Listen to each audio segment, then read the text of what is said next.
Hi, this is Mark Shepard and... Bethany Gonyea. You said that very well. Oh, thank As you. if you actually know your name. That's great. Thank you. This is Mark Shepard and Bethany Gonyea, and I'm here to interview Bethany because she's been interviewing all these other wonderful meditation leaders, and I've learned a lot. And so I thought it would be kind of helpful to you if I could interview her before her meditation. So, Bethany, what would you like me to ask you about?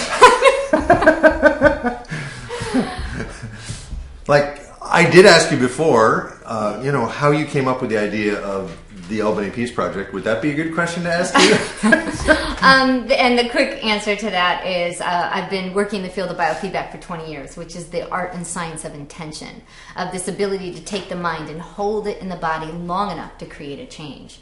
And so throughout the years, what I've always seen is as people cultivate this internal discipline, not only do they, their blood pressure lower and their well-being enhances, and they develop this greater confidence that this creativity emerges that just happens, that you kind of sometimes finish a meditation, you become happy for no good reason. Right. And I just knew that with this type of work, that's the side effect of this work, because it can't not happen. Sometimes people say to me, does biofeedback work? I say, yeah, it works if you work at biofeedback. Right. That if you just point your mind and you just do these things, you will be happier. Right. So. Great.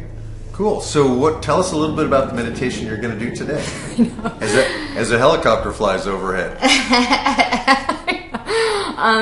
The meditation I'm going to do is really a type of meditation that I have used for years. And it has influenced me as far as choosing the protocol for the Albany Peace Project.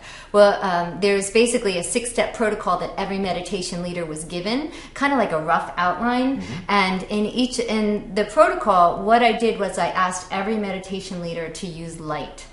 And the reason why I did that was because after 20 years of doing a gazillion meditations, I found that light is the most palpable, and you can feel it. Mm-hmm. I mean, I don't know if you've noticed, but if you do a meditation, you bring the light in, if you're kind of aware of your body, you'll feel it open or blossom, and often a strength emerges. Right.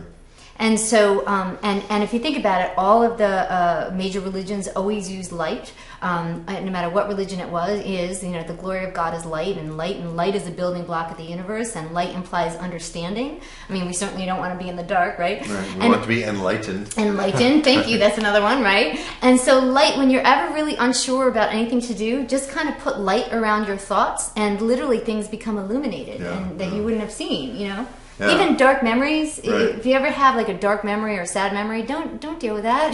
Just see light in it, and you're going to be amazed at the kind of love or the different perspective that comes out. Did you have something? I was just on that note. It reminded me. I did a timeline therapy workshop on anxiety, and one of the participants, one of the exercises we do is go out into your future and literally shine light out into your future. Mm-hmm. And this guy was like, "Oh my God! I realized my future was dark." So it was affecting how I felt in the now, because I imagined my future to be dark and bleak. Absolutely. And when I shined light out there, he said, it's like, oh my God. It's amazing. I feel like I've been blown over by light sometimes. So and it's funny because I got tipped off to this years ago when I was reading the Course in Miracles, and there is this one passage in the Course in Miracles that basically, and I'm going to do a version of it today. It's not quite what the Course says, but it's this idea of scanning someone from head to toe and setting an intention to see the light within them, and then allowing the light to spread up and spread down. And as you do that, you're going to find that there's pockets in there that you have a hard time seeing the light. And those are areas of resentments, or kind of resentments towards the person. They're areas of unforgiveness. And so we set this intention to see the light in them. Then I'm going to have people see the light within themselves. And then have this moment where we're willing to merge the lights. And then have the light kind of cascade out and out and out over to the world around us. And I know that the very first time I did that type of meditation, I was in an incredibly challenging situation, and I got up from that meditation and I knew I had done something. Wow. I knew I had impacted the situation. And then later on that day, I got a few phone calls that kind of showed that things were moving a bit. And ever since then, it is my fallback. It is where when I don't know what to do, I go to light. And wonderful peace. You'll feel the strength. It's amazing. Okay, great. All right, so that's the meditation we're going to do today. Yes. Mark Shepard and Bethany Gonyea, and go ahead and do the meditation next. Thanks.